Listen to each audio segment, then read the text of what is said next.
Baik, Assalamualaikum warahmatullahi wabarakatuh. Assalamualaikum warahmatullahi wabarakatuh. Udah bisa dimulai belum ya?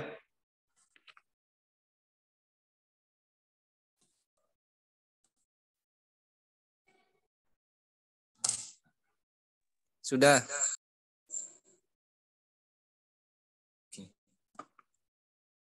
Baik, kalau gitu kita mulai aja ya.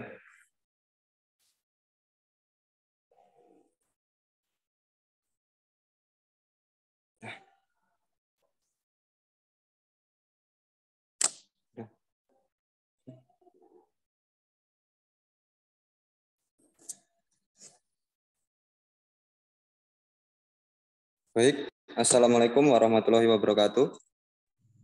Waalaikumsalam warahmatullahi wabarakatuh. Bismillahirrahmanirrahim. Alhamdulillah. Wassalatu wassalamu ala asrofil wala alihi wasbihi wa amawillah. Puji syukur kehadirat Tuhan Yang Maha Esa karena rahmatnya kita bisa berkumpul di ruang virtual dalam rangka melakukan perkuliahan evaluasi pembelajaran. Salawat serta salam tidak lupa kita kita curahkan kepada junjungan kita Nabi Agung Muhammad SAW yang mana syafaatnya kita nantikan di hari kiamat. Amin Allahumma amin. Yang terhormat Profesor Dr. Herpratiwi MPD, yang terhormat Dr. Handoko ST MPD, yang saya hormati rekan-rekan kelas semester 6C. Baik, langsung saja di siang hari ini kita akan melakukan presentasi terhadap materi teknik pengskoran penilaian acuan patokan dan penilaian acuan kriteria. Baik, langsung saja kita buka perkuliahan pada hari ini dengan bacaan Bismillahirrahmanirrahim. Baik, selanjutnya untuk pemateri yaitu saya sendiri Ilham Ramadan dan juga rekan saya Besti Nopita Sari. Untuk materi pertama akan dibacakan oleh Besti Nopita Sari. Kepada Besti Nopita Sari saya persilakan.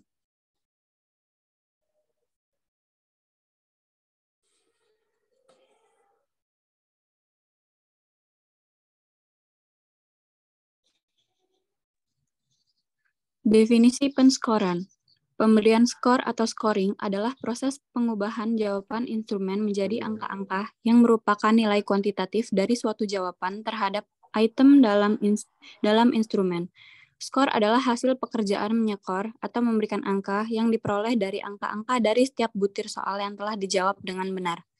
Dengan mempertimbangkan bobot jawaban yang benar, maka dapat disimpulkan bahwa penskoran adalah suatu proses pengubahan jawaban-jawaban tes menjadi angka-angka. Slide selanjutnya.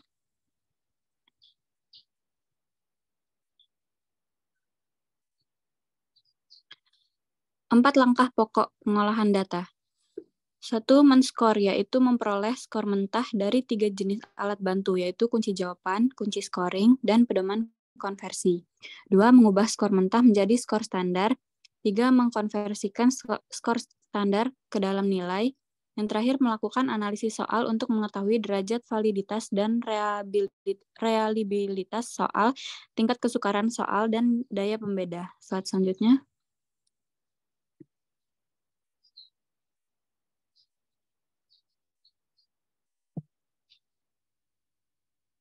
Penentuan materi penting. Penentuan materi yang akan diujikan sangat penting, karena di dalam suatu tes tidak mungkin semua materi yang telah diajarkan dapat diujikan. Penentuan materi penting dilakukan dengan memperhatikan kriteria urgensi, kontinuitas, relevansi, dan keterpakaian. Next.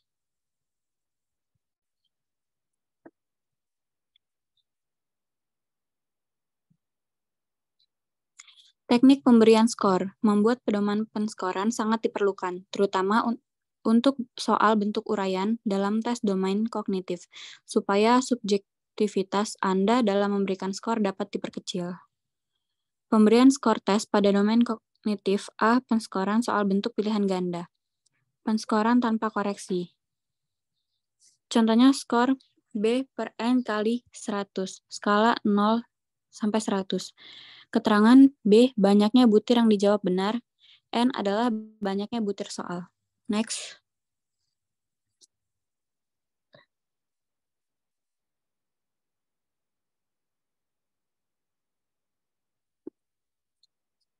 Penskoran ada koreksi terhadap jawaban tebakan. Skor B min S per P min 1 per N kali 100. Keterangan B banyaknya butir soal yang dijawab benar. S banyaknya butir yang dijawab salah.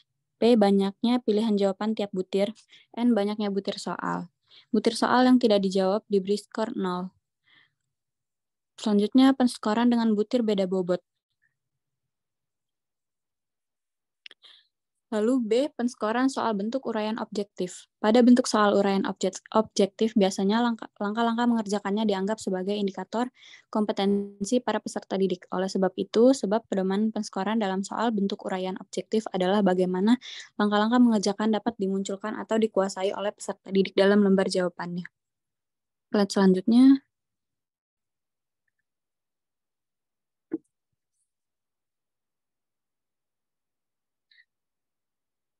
Penskoran soal bentuk uraian non-objektif. Prinsip penskoran soal bentuk uraian non-objektif sama dengan bentuk uraian objektif, yaitu menentukan indikator kompetensinya. D. Penskoran bentuk soal benar-salah. S sama dengan R min W, di mana S skor, R adalah right, W adalah wrong. Skor yang diperoleh siswa sebanyak jumlah soal yang benar dikurangi dengan jumlah soal yang salah. Lalu S sama dengan T min 2W, di mana T adalah singkatan dari total, artinya jumlah soal dalam tes. W artinya wrong. Slide selanjutnya.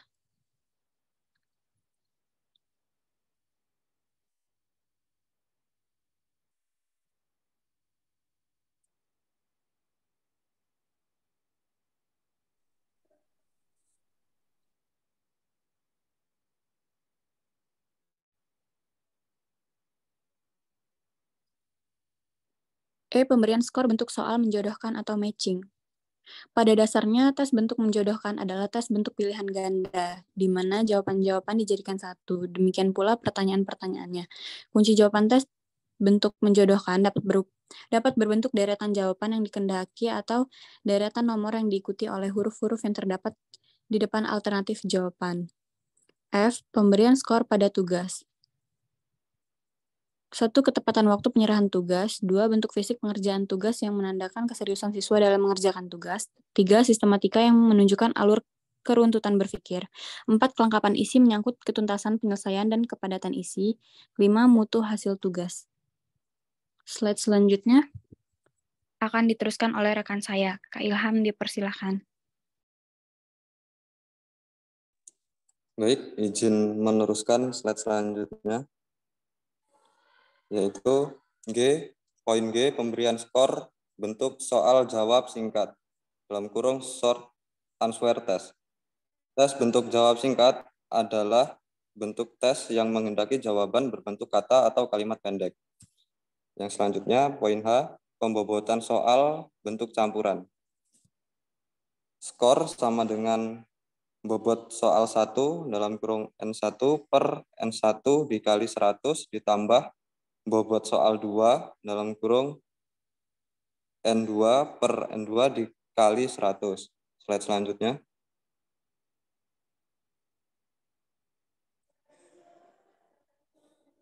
Yang kedua, pemberian skor tes pada domain efektif. Yang pertama, pilih ranah afektif yang akan dinilai. Yang kedua, tentukan indikator minat. Yang ketiga, pilih tipe skala yang digunakan. Keempat, telaah instrumen oleh sejawat.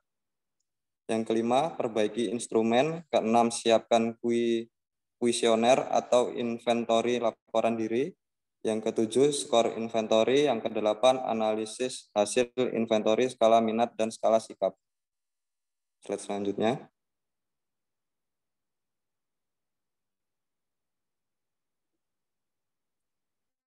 Penilaian acuan patokan. dalam kurung PAP. Pengertian penilaian acuan patokan. Penilaian acuan patokan adalah penilaian yang menggunakan kriteria atau standar tertentu dengan tujuan instruksional. Penilaian acuan patokan bertujuan untuk menilai peserta didik dengan cara menyeleksi secara pasti status individual dengan batas-batasan yang telah ditentukan sebelumnya. Next. Jenis-jenis penilaian acuan patokan. Yang pertama ada entry behavior test. Yang kedua ada post test. Yang ketiga ada pre-test. Yang keempat ada embed test. Slide selanjutnya. Kelebihan penilaian acuan patokan. Yang pertama, dapat membantu pendidik merancang program remedi. Yang kedua, dapat mengukur ketercapaian tujuan pembelajaran. Yang ketiga, tidak membutuhkan perhitungan statistik yang rumit. Yang keempat, nilainya bersifat tetap selama standar yang digunakan sama. Oke, next selanjutnya.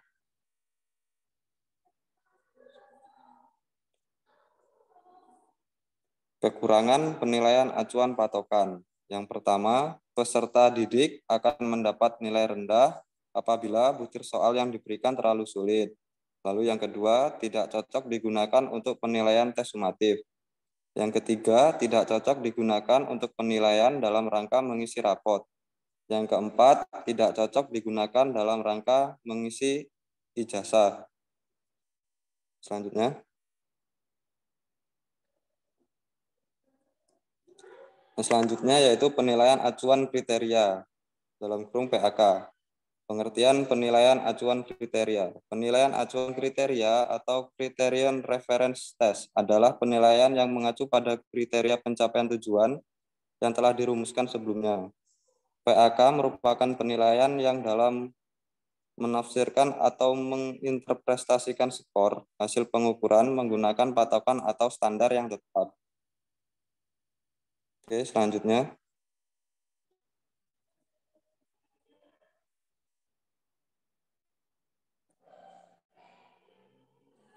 Penerapan penilaian acuan kriteria dalam kurung PAK. Penilaian acuan kriteria menggunakan acuan kemampuan peserta didik dalam menguasai mata pelajaran yang diaplikasikan dalam kuis, ulangan harian, ulangan tengah semester, ulangan akhir semester, dan lain-lain. Lembaga pendidikan yang menerapkan PAK akan memberikan rentang nilai yang harus dicapai oleh peserta didik. Oke, selanjutnya.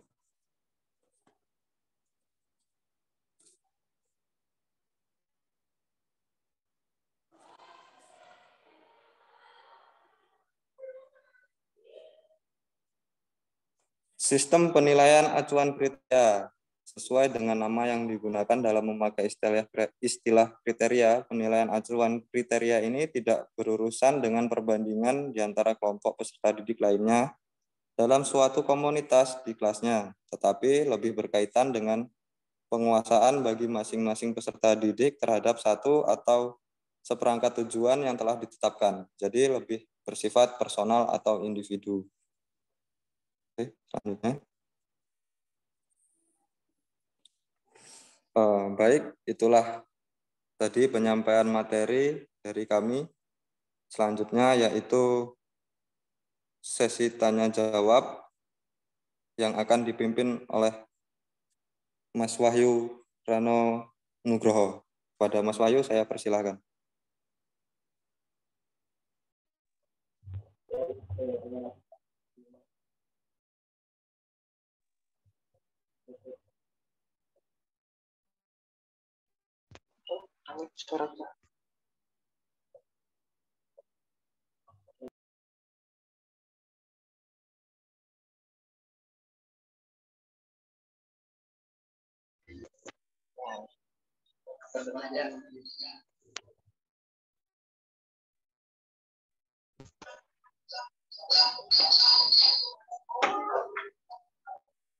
Halo, apakah suara saya terdengar?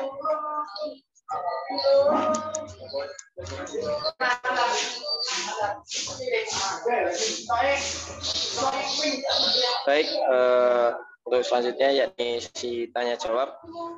Mungkin dari rekan-rekan sekalian ingin bertanya terkait materi yang telah disampaikan, dipersilahkan. Sebelumnya mungkin mohon maaf ya untuk Kak Ilham sendiri, sepertinya ada agenda lain, ada pertemuan dengan dosen, jadi beliau menyerahkan kepada saya terkait sesi tanya jawabnya. Baik, sudah ada 2 pertanyaan. Maksimal berapa ya kemarin? Berapa Mas Nandang? Maksimal 3 pertanyaan. Oh ya, maksimal 3 pertanyaan. Ini sudah ada 2 pertanyaan. Dan mungkin satu lagi terakhir. Baik, seperti sesi yang sudah pada presentasi sebelumnya, dari rekan-rekan sendiri dipersilahkan atau diperbolehkan untuk membantu menjawab. Bukan hanya dari pemateri saja. Adapun pertanyaan pertama dari Saudari Kori Alvina Martatilova dan yang kedua dari Saudari Lutfi Asnur. Mungkin kepada Saudari Kori dapat membacakan atau menyuarakan pertanyaannya. Silakan. Baik, terima kasih moderator. Perkenalkan, saya Kori Alvina Martatilova, izin bertanya. Apakah penilaian acuan patokan dengan penilaian acuan kriteria itu sama? Jika memang berbeda, apa yang membedakan kedua jenis penilaian tersebut? Terima kasih. Baik, terima kasih kembali. Selanjutnya kepada Saudari Lutfi Asnur. Silakan untuk membacakan pertanyaannya. Baik, terima kasih moderator. Izin memperkenalkan diri, nama saya Lutfi Asnur dengan NPM 2013053178. Izin bertanya, berkaitan dengan PAK atau penilaian acuan kriteria, peserta didik yang telah melampaui atau sama dengan kriteria atau patokan yang telah ditentukan atau standar yang ditentukan itu, maka dinyatakan lulus atau memenuhi kompetensi yang dicapai. Nah, lantas bagaimana dengan peserta didik yang tidak memenuhi standar patokannya yang telah ditetapkan? Evaluasi dan upaya apa yang harus dilakukan oleh pendidik terhadap peserta didik yang tidak memenuhi standar tersebut? Terima kasih.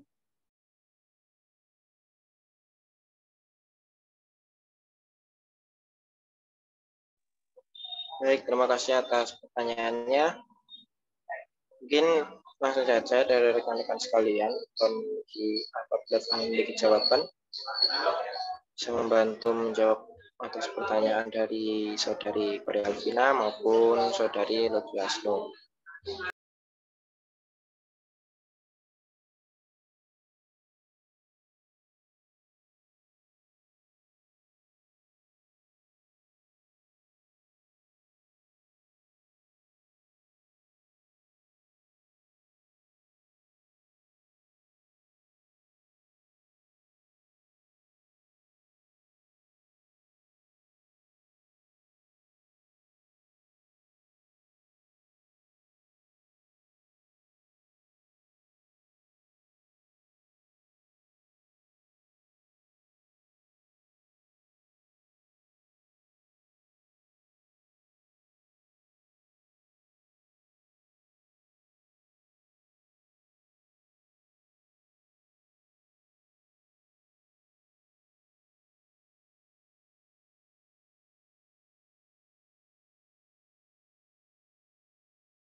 Baik, silakan kepada teman-teman apabila ada yang ingin menjawab, baik dari pemateri sendiri maupun dari audiens. Sudah ada pertanyaan terakhir dari Zain Medina Zahra. Wadahnya mungkin dipersilakan untuk membacakan pertanyaannya. Baik, terima kasih moderator atas kesempatannya.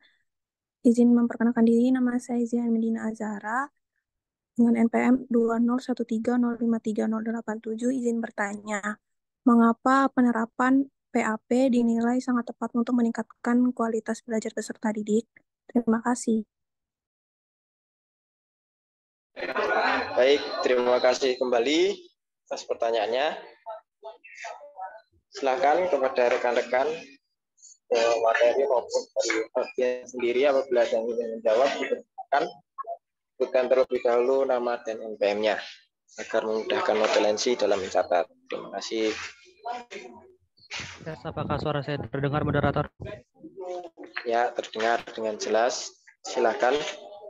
Baik, perkenalkan nama saya Rashid Bayi Pamungkas dengan NPM 20130530144. Izin mencoba menjawab ya pertanyaan dari Lutfia Asnur.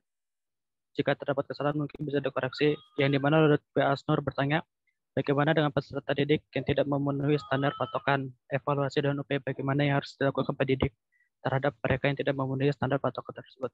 Oke, izin menjawab. Setahu saya itu dan berdasarkan beberapa apa yang saya baca dari jurnal segala macam itu yang dilakukan pendidik jika peserta didik tidak lulus kriteria itu dilakukan remedial, di mana remedial itu diberikan kepada peserta didik yang tidak memenuhi kriteria yang sudah ditentukan, yang dapat diharapkan peserta didik itu dapat belajar lagi lebih giat sehingga nilai hasil ujiannya itu dapat memenuhi standar kriteria yang dimana bisa dianggap peserta didik itu lulus.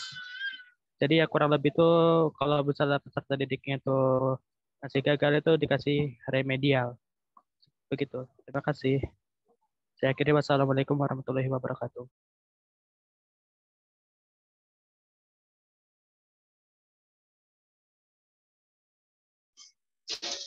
Baik, terima kasih kepada Saudara Rosid atas jawabannya. Bagaimana Saudari Lutfia? Apakah dapat diterima jawabannya?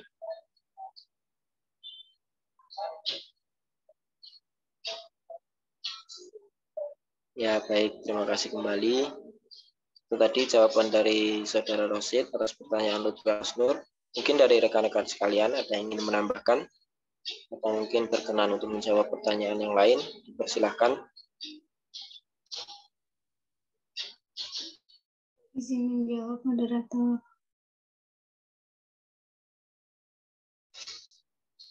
Ya, baik. Dipersilahkan, Mbak Tika. Saya Tika Rahmawati dengan nomor NPM 213053090. Izin menjawab pertanyaan dari Zihan. Pertanyaannya adalah mengapa penerapan penilaian acuan patokan dinilai sangat tepat untuk meningkatkan kualitas belajar peserta didik.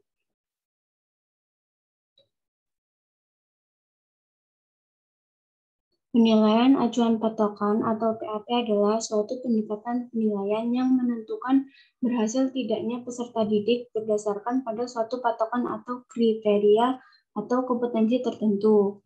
Artinya, kedudukan peserta didik dibandingkan dengan KD yang ditentukan, PAP sangat bermanfaat dalam upaya meningkatkan kualitas hasil belajar, sebab peserta didik diusahakan untuk mencapai standar yang telah ditentukan, dan hasil belajar peserta didik dapat diketahui tingkat pencapaiannya. Terima kasih. Baik, terima kasih kembali Saudari Tika atas jawabannya. Bagaimana Saudari Zihan, apakah dapat diterima dan dipahami jawabannya? Dapat dipahami. Terima kasih Tika atas jawabannya. Ya, terima kasih kembali.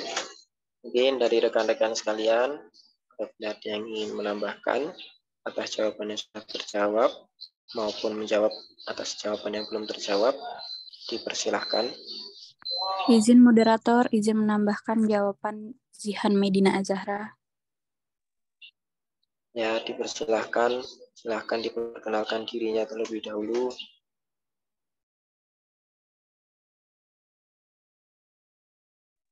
Izin memperkenalkan diri, saya Besti Novitasari.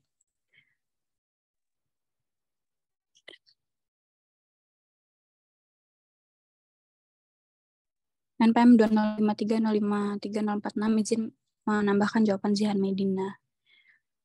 Penentuan nilai yang menggunakan PAP ini, tinggi rendahnya nilai masing-masing peserta didik mutlak berasal dari tinggi rendahnya skor yang dapat dicapai oleh peserta didik yang bersangkutan. Jadi dalam penerapannya, guru menentukan nilai seorang peserta didik dengan jalan membandingkan skor mentah hasil tes dengan skor maksimal idealnya. Terima kasih.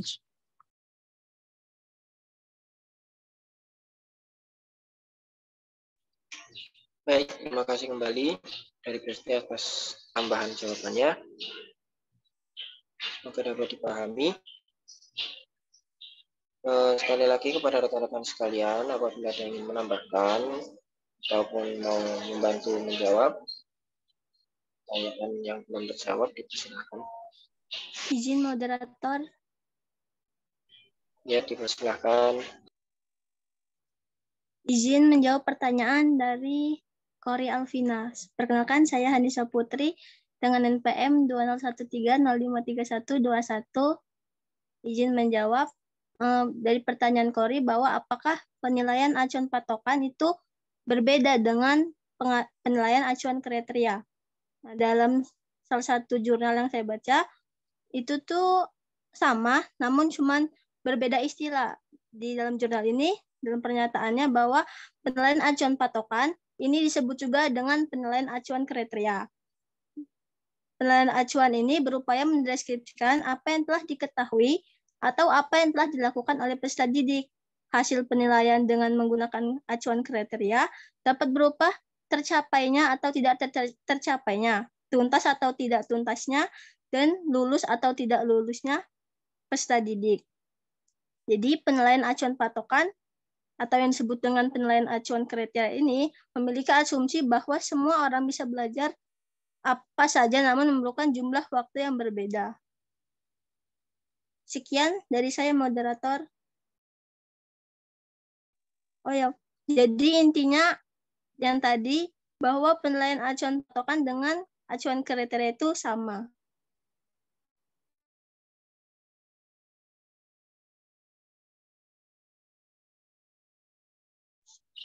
Baik, terima kasih Saudari Hanisa Putri atas jawabannya.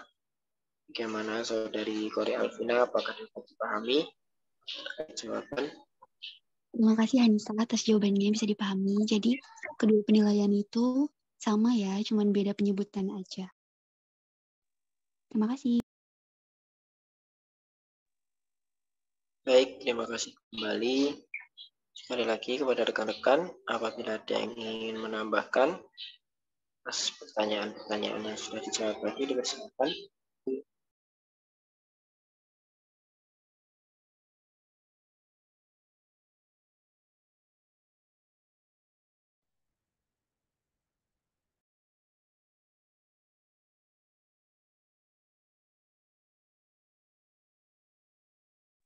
Atau mungkin Saudara Aga apabila ingin menambahkan, dipersilakan.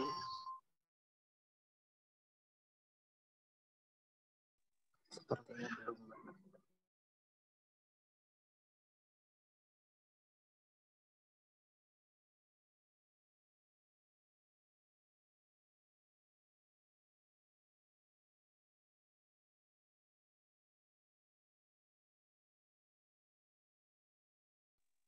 Izin menambahkan, moderator. Ya, dipersilakan. Baik, sebelumnya perkenalkan saya Anda Ferdiansyah dengan NPM 2013053181. Izin menambahkan jawaban dari pertanyaan Kori Alvina Martatilova. Jadi Kori tadi kan bertanya tentang apakah penilaian acuan patokan dengan penilaian acuan kriteria itu sama. Nah, tadi udah dijawab sama Hanisa Putri kalau itu sama, tapi menurut saya kedua penilaian itu berbeda. Menurut saya penilaian acuan patokan adalah metode penilaian yang membandingkan prestasi individu dengan prestasi peserta didik lainnya yang diambil sebagai sampel yang mewakili populasi yang sama. Sedangkan penilaian acuan kriteria adalah metode penilaian yang membandingkan prestasi peserta didik dengan kriteria atau standar yang telah ditetapkan sebelumnya. Jadi perbedaan utama pada penilaian acuan dan patokan penilaian acuan patokan dan penilaian acuan kriteria terletak pada bagaimana prestasi peserta didik dievaluasi. Penilaian acuan patokan membandingkan prestasi relatif peserta didik dengan prestasi peserta didik lainnya, sementara penilaian acuan kriteria menilai prestasi peserta didik berdasarkan pencapaian terhadap standar atau kriteria yang telah ditetapkan sebelumnya. Mungkin cukup.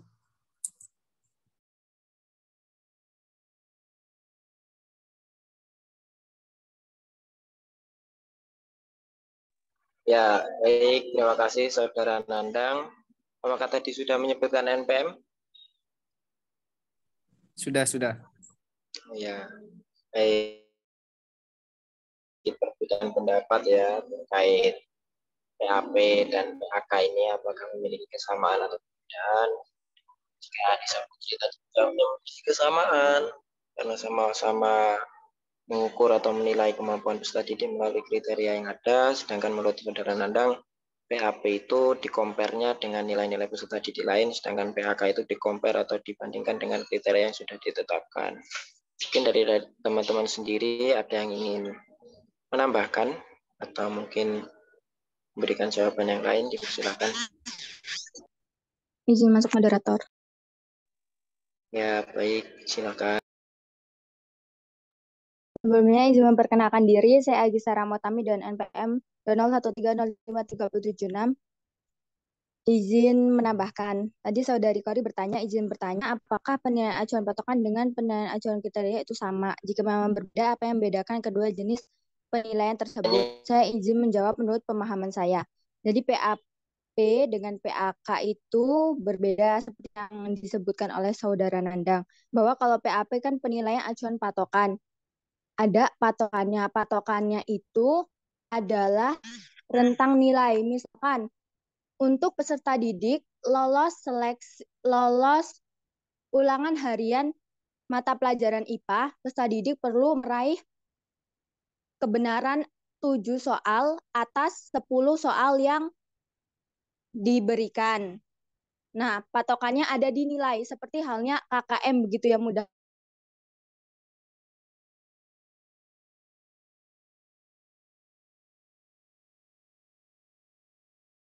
Ada patokan nilainya, sedangkan bedanya pada si artian peserta didik melewati batas minimum. Namun pada si kriteria ini yang menjadi patokannya adalah kompetensi dasarnya.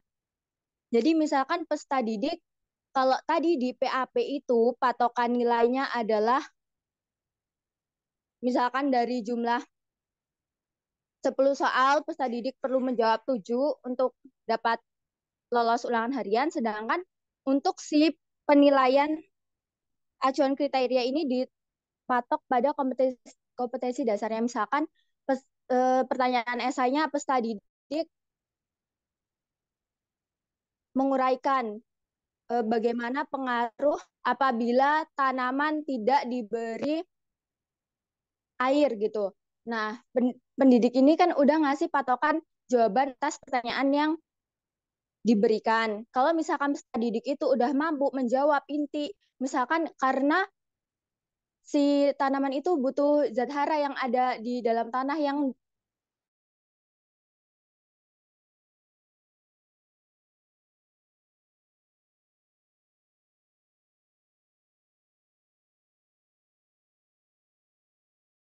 apakah ketika menjelaskan atau gugup atau sudah lancar.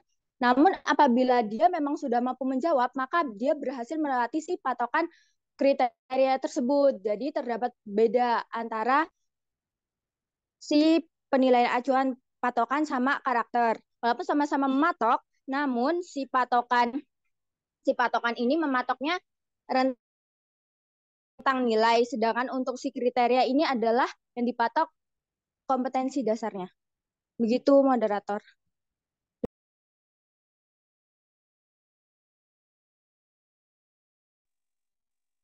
Baik, terima kasih kembali atas jawabannya yang cukup kompleks. Bagaimana rekan-rekan sekalian, apakah ada yang ingin menambahkan kembali? Baik, jawaban-jawaban dari pertanyaan teman-teman tadi.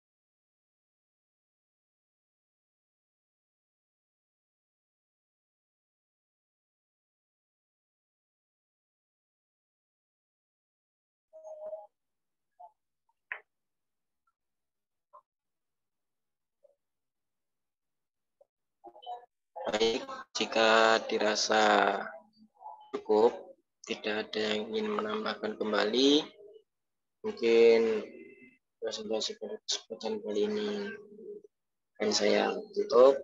Meskipun tadi di awal saya bukannya.